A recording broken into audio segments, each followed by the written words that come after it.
What's going on, YouTube? It's Quay Scott, leader of the New School, back again with another video. A lot of people have been asking me, you know, since I dropped that video of me getting a rental property, a lot of people have been asking me how did I go about it. So this video is going to be giving you guys some tips, things that I experienced, the things I went through getting our rental property. So I'm going to be sharing those with you. We're actually heading over to the property right now. And so as we're heading over here, I'll just be giving you guys some tips. But before I get started, y'all know the drill. Make sure you click the subscribe button if you haven't subscribed already.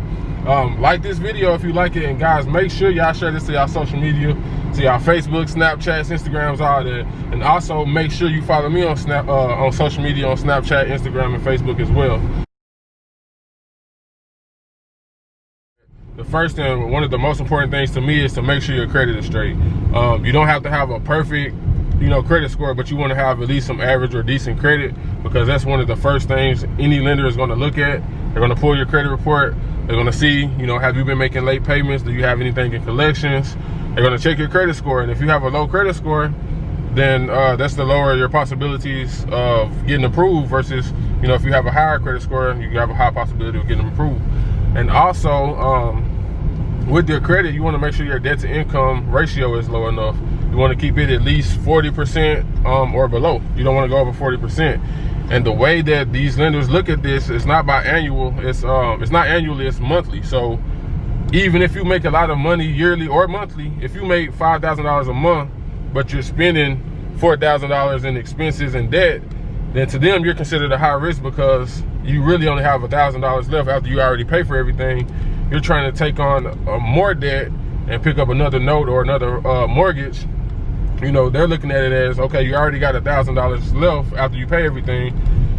And then that's not including groceries, that's not including gas and all of that. So it's even less than $1,000. So if they give you this note and your property is vacant for 6 months, they don't know that you'll be able to cover that mortgage and cover that note for those months that they're vacant. So that's considered a high risk to them. So you want to make sure, like I said, your credit is good. You want to make sure your debt to income is less than 40%. And if you've watched my previous video about how I bought my first house at 23 years old, a lot of these same tips are in this video. We have a few additional ones and some slight changes in acquiring investment properties. But if you haven't watched that video, make sure you go watch that as well. I'll drop the link below. The next thing is tax returns. You want to make sure you have access to those tax returns, because once they do your credit and all of that, your debt to income ratio, they're going to want to see your tax returns. For one, they want to know that you actually made the amount of money that you told them you made whenever you filled out an application. Two, they want to know if you have any job stability. And they usually want to see the prior 2 years of your tax returns. So in those 2 years, they're going to be looking for, how many jobs did you have? How much money did you make at these jobs?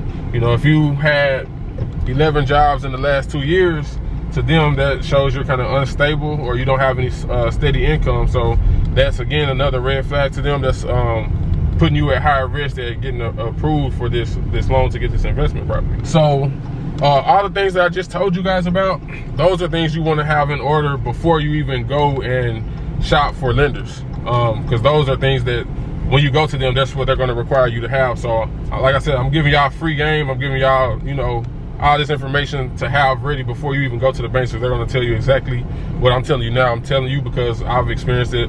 I'm doing it. I've done it. So take this information and use it, because like I said, you're going to have it. There's no way around it. But once you have all of that information ready, now is the time to go shopping for lenders. And I say shopping because you don't want to just go to one bank. You don't want to go to one credit union and, take whatever they offer you, because you might go to Bank of America. They may give you a 30-year loan, 6% interest rate, and a 25% down payment. If you deal with that, versus going to your community bank or a Navy Federal Credit Union or something like that, where they may offer you a 15-year loan and a 4% interest rate and a 15% down payment.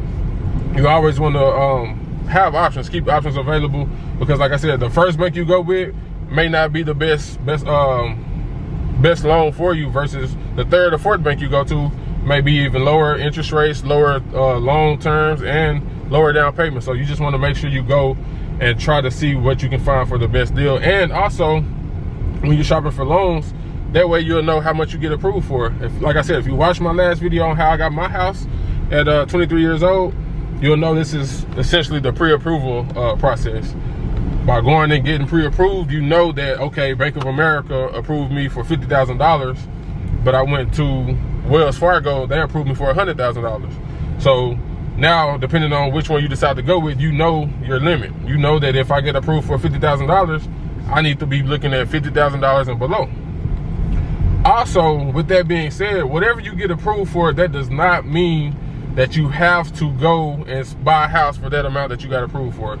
If we get approved for $50,000, you don't have to buy a house for $50,000. If you can find a good house that needs minimal repairs for $25,000, get that house for $25,000. You want to know why? Because if you get that house for $25,000, that means you got $25,000 left over. You can go find another house for $25,000, and you just got 2 houses for one loan approval. So keep that in mind. A lot of people say, oh, I got $50,000, I'm finna go find me a $50,000 house. No, it don't necessarily have to be like that. You can find whatever you want to within that $50,000, and whatever's left over of that, then you can go use that wherever else you need to use it at. So just keep that in mind when you're doing your pre-approval and shopping for your lenders as well. And so after you found your lender who you decide to go with, you want to make sure you have money set aside for a down payment. And most lenders charge anywhere. I've seen the lowest I've seen is 15%. The highest I've seen is 25%. This property that we're going to right now specifically, we had to pay 20% of the down payment. So make sure you have whatever property you're seeking or trying to go after, make sure you have at least that percentage of a down payment set aside, saved up. But then you also want to have a little more than that, because once you actually get the closing, you're going to have to pay for all these different fees. You have your title company fees, your agent fees if you have agents involved, and a whole bunch of fees that's going to add up. So even though let's say you find a house for $25,000 and you have to pay a 20% down payment, that's $5,000 down that you have to put down. But you may end up actually paying a total of $6,200 at closing. You're going to pay that $5,000 down payment plus all the fees that are accumulated within the process. Like I said, with those title company fees, agent fees, and things like that. So always make sure you have enough set aside for the down payment, but a little bit more for your total cost at the time of closing.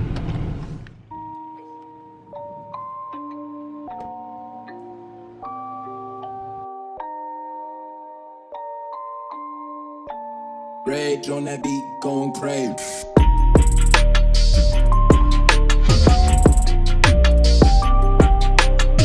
Alright, so once you start looking for your properties, when you're looking for them, you want to find properties with rental properties, especially with minimal repairs. If you're fixing and flipping, then if you want to find something that's falling to the ground, then you know that's what flippers do. But me, in my personal opinion, if I want to look for a rental property, I don't want to spend a whole bunch of money, trying to fix it up or repair it. Depending on the price, if it's super cheap and I'm basically getting it for free or something like that, then maybe we can put, a couple tens of thousands into it. But other than that, I try to keep the cost as low as possible. So minimal repairs that I look at are things like the carpet or walls and stuff like that. Like this house, for example, it had some bad carpet, but as you can see, we replaced it with some hardwood floors. This room in here was all counter, wall counters, all around the whole room. We took those down and we put up some brand new sheetrock, got it with some fresh paint. We put up brand new ceiling fans. I think some of the holes, over here in this room right here, we had a huge hole right here in this wall. We got that covered up, you can't even tell the hole is in it. We had to get 2 brand new doors, but all in all, it wasn't anything major.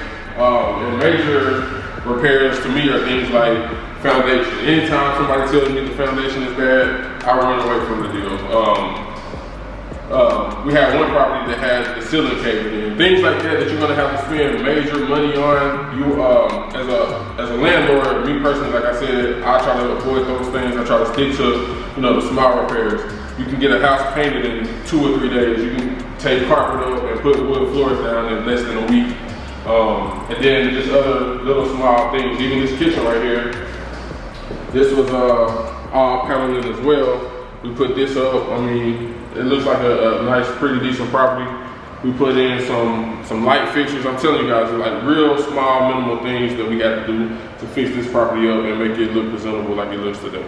So after you found your house, you don't have a lot of repairs. Like I said, you got just those minimal repairs that you have. Now you want to start making your offer. So if we find a house, and let's say, for example, that we do get approved for $50,000, even if the house that you find with those minimal repairs, even if that is $50,000, offer them 30, offer them 35. That way, whatever your initial offer is, they may, come up from that, but you didn't spend your whole $50,000, so you still have money left over from the loan. You can use that to, repair, all the minimum repairs that you have to repair. Once you make that offer, once you guys agree on it, that's when everything gets started with the title company. They start doing all the paperwork. They start, you have to get your inspection and everything. You have to get your insurance ready for the property and stuff like that. Once all that goes through, which doesn't take long at all, you get your appraisal report, and then pretty much after that, it's a done deal, and you guys will be headed to closing. All you have to do is have your check for your down payment and the closing costs that I was just talking about a while ago, and you're good to go. You just acquired yourself a rental. So that's it, man. Those are the steps that I went through in acquiring a rental property, so I just wanted to share them with y'all. As always, y'all know I'm going to give y'all free game. I'm always going to help y'all elevate in all aspects of life. So if you like this video, make sure you hit that like button. And like I said at the beginning, if you haven't subscribed, go subscribe right now, man. I got a lot of good content coming up. I don't want y'all to miss it. Make sure y'all hit that notification bell as well so y'all know when I'm posting.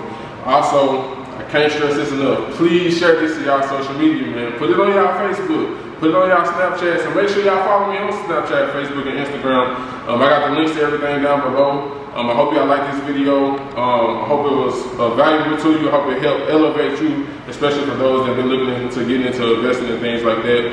I will see you guys on the next video.